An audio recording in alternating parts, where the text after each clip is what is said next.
مفتی محمد شفیع رحمۃ اللہ علیہ نے ایک عجیب بات اپنی تفسیر میں لکھی ہے.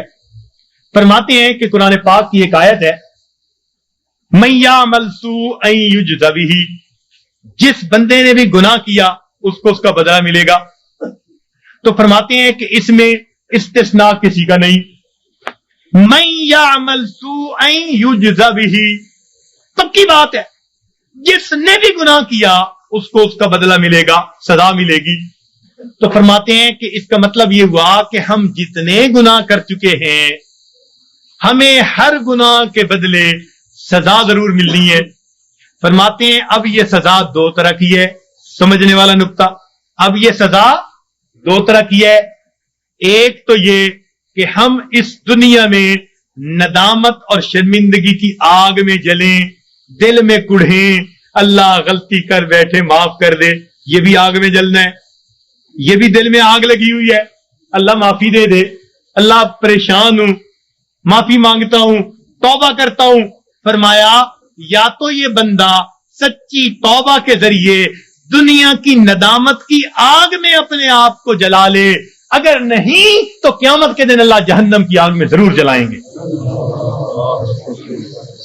اب ہمارے لیے آسان راستہ یہی ہے کہ دنیا میں ہی معافی مانگے، ہر گناہ کے بدلے معافی. اللہ جو گناہ یاد ہیں ان کی بھی معافی، جو نہیں یاد ہم ان کی بھی معافی مانگتے. تو اللہ تعالیٰ سے اس کی معافی مانگے، پھر دیکھیے اللہ تعالیٰ کتنے خوش ہوتے ہیں. اور اللہ تعالیٰ تو رحمت کے وعدے فرماتے ہیں. حدیث پاک میں آتا ہے کہ جب شیطان نے بہکانے کے لیے قسمیں کھائیں اور کہا کہ اے اللہ میں تیرے بندوں کو بہکاؤں گا دائیں سے بائیں سے آگے سے پیچھے سے، وَلَا تَجِدُ أَكْثَرَهُمْ شَاكِرِينَ، اللہ یہ اکثر تیرے ناشکرے ہوں گے. تو اس وقت فرشتوں کو بڑی حیرت ہوئی، کہنے لگے اے اللہ اولاد آدم کے لیے تو مشکل بن گئی. پوچھا کیسے؟ اے اللہ یہ شیطان دائیں بائیں آگے پیچھے سے بہکائے گا اور بندوں کے لیے تو کوئی راستہ ہی نہیں بچا. اللہ تعالیٰ نے فرمایا کہ میرے فرشتوں یہ دو سمتوں کو بھول گیا، ایک نیچے کی سمت، ایک اوپر کی سمت. میرا گناہگار بندہ جب اپنے گناہوں پہ پریشان ہو کر میرے در پہ آئے گا اور میرے در پر آ کر ہاتھ پھیلا دے گا، کیونکہ ہاتھ اوپر کی سمت کو اٹھیں گے، ابھی اس کے ہاتھ نیچے نہیں جائیں گے، میں اس کے گناہوں کو معاف فرما دوں گا. اور جب میرا بندہ اپنے گناہوں سے پریشان ہو کر اپنے سر کو سجدے میں ڈال دے گا، کیونکہ نیچے کی سمت سے شیطان اثر انداز نہیں ہو سکتا، میرا بندہ ابھی سر نہیں اٹھائے گا، میں اپنے بندے کے گناہوں کو معاف فرما دوں گا. تو شیطان نے ایک قسم کھائی تھی، فَبِعِزَّتِكَ، اللہ تیری عزت کی قسم میں تیرے بندوں کو بہکاؤں گا. اللہ تعالیٰ نے اس کے جواب میں فرمایا شیطان مردود تو قسمیں کھاتا ہے میرے بندوں کو بہکانے کے لیے، ورغلانے کے لیے. ذرا میری بات بھی سن لے کہ میرے بندے بتقاضائے بشریت گناہ کرتے رہیں گے اگر اپنی موت سے پہلے سچی معافی مانگیں گے. فَبِعِزَّتِي وَجَلَالِي، مجھے اپنی عزت کی قسم، مجھے اپنے جلال کی قسم، میں ان کی توبہ کو قبول کر لوں گا. تو شیطان نے بہکانے کے لیے ایک قسم کھائی تھی، رحمان نے معافی دینے کے لیے دو قسمیں کھائی ہوئی ہیں. سبحان اللہ. اس لیے اللہ تعالیٰ کی ہر صفت کا ایک نام ہے، لیکن رحمت کی صفت کے دو نام ہیں، رحمان اور رحیم. اور کوئی صفت ایسی نہیں جس کے دو نام ہو سوائے رحمت کی صفت. وہ تو اتنا کریم آقا ہے، وہ تو بخش کے خوش ہوتا ہے، وہ تو معاف کر کے خوش ہوا کرتا ہے. میں ایک مرتبہ بچیوں کو پردے میں درس دے رہا تھا، ایک جامعہ کی دور حدیث کی بچیاں تھیں. تو ان سے میں نے سوال پوچھا کہ بتاؤ دنیا میں سب سے آسان کام کیا ہے؟ ایک بچی نے جواب دیا کہ اپنی ماں کو منانا. میں نے پوچھا وہ کیسے؟ کہنے لگی کہ ہمارا یہ تجربہ ہے کہ ماں اگر اپنے بیٹے سے ناراض بھی ہونا تو بیٹی سے پوچھتی پھرتی ہے اس نے روٹی کھا لی، اس کا بستر تو نے بنا دیا، اس کے کپڑے تو نے ٹھیک کر دیے. اب اوپر سے ناراض پھر رہی ہے، مگر ماں کی مامتا اس کو مجبور کر رہی ہے، لہذا بیٹی سے پوچھتی پھرتی ہے، بیٹی کے ذریعے اس کو کھانا پہنچا رہی ہے. دل سے ناراض نہیں، خفا تھی، بچے نے ستایا مگر دل سے خفا نہیں، اس لیے پوچھتی بھی پھر رہی ہے کہ بچے کو سب چیزیں مل گئی یا نہیں مل گئی. تو وہ کہنے لگی کہ جب ماں کی مامتا کا یہ حال ہے تو ماں کو منانا بہت آسان ہوتا ہے. میں نے کہا ہاں ماں کو منانا آسان صحیح،